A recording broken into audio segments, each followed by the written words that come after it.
시청자 여러분 안녕하십니까? K랜 뉴스입니다. 서울시가 전국 최초로 청년자치정부를 구성합니다. 서울시는 내년 3월 청년자치정부 출범을 목표로 청년자치정부 준비단을 발족했습니다. 청년자치정부는 청년청과 서울청년의회로 구성돼 연간 약 500억 원 규모의 예산을 직접 기획하고 집행할 계획입니다. 특히 청년 자율 예산제, 서울시 청년위원 15% 목표제, 청년 인지예산제, 청년 인센티브제, 미래 혁신 프로젝트를 중심으로 활동을 벌일 예정입니다.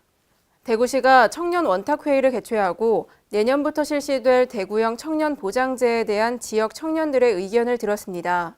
원탁회의는 대구시가 청년 보장제에 대해 발표하고 이후 토론을 거쳐 보완점과 제안사항 등을 발표하는 순서로 진행됐습니다. 대구시 관계자는 이번 회의를 통해 청년들의 의견을 수렴하고 내년부터 본격적으로 청년 보장제를 실시할 예정이라고 밝혔습니다. 한편 대구형 청년 보장제는 오는 2022년까지 5개 프로젝트, 50개 사업에 총 2,379억 원이 투입될 예정입니다. 올해로 6회째를 맞는 군산 시간여행 축제에 대해 불만의 목소리가 나오고 있습니다. 일부 프로그램에 참가하기 위해서 비용을 지불해야 하기 때문인데요. 김경모 기자가 보도합니다.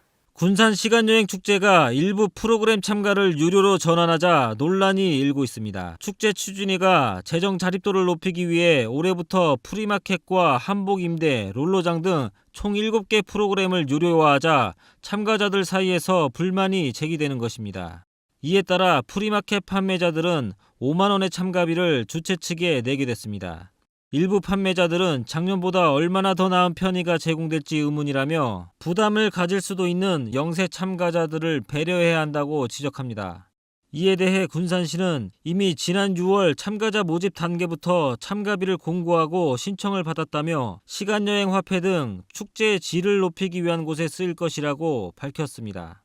K랜 뉴스 김경모입니다. 전라북도가 제2회 2022년 아시아 태평양 마스터스 대회 유치 활동에 본격적으로 돌입했습니다.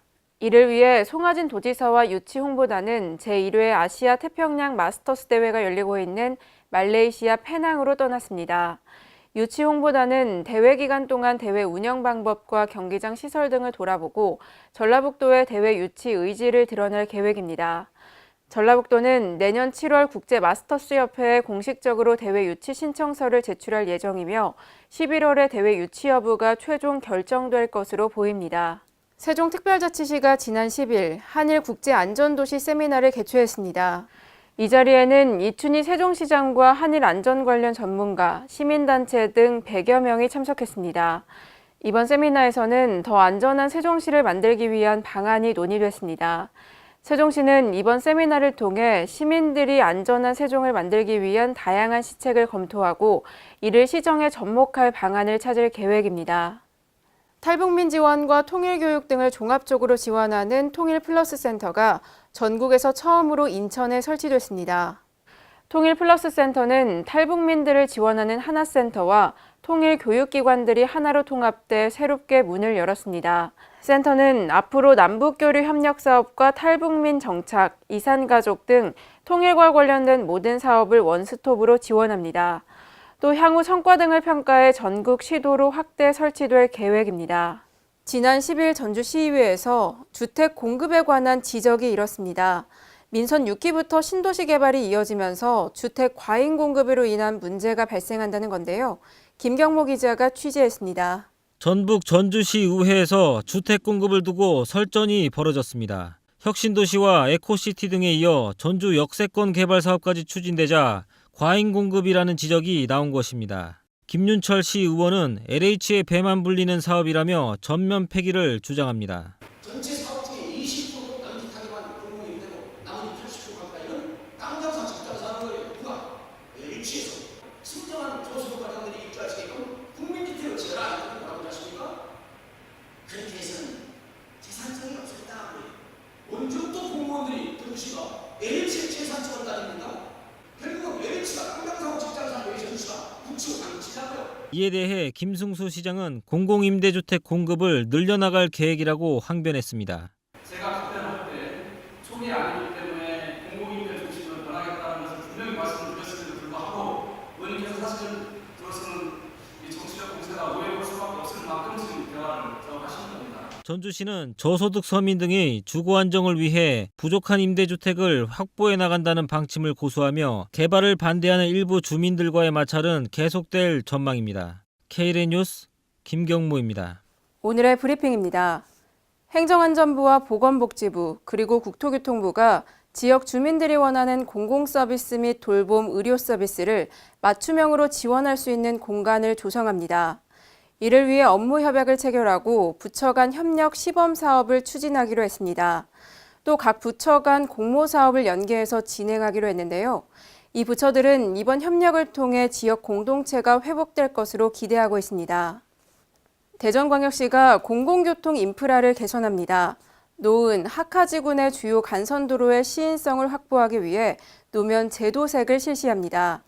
이번 작업은 차선 및 횡단보도 등 15개 노선 6만 3천 제곱미터에 10억 원의 예산을 투입해 12월 초까지 진행될 예정입니다.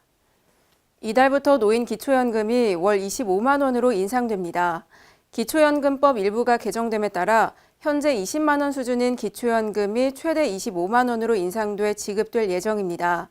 만 65세 이상 어르신이면 보건복지부와 국민연금공단 그리고 가까운 행정복지센터에서 수급 자격을 확인할 수 있습니다.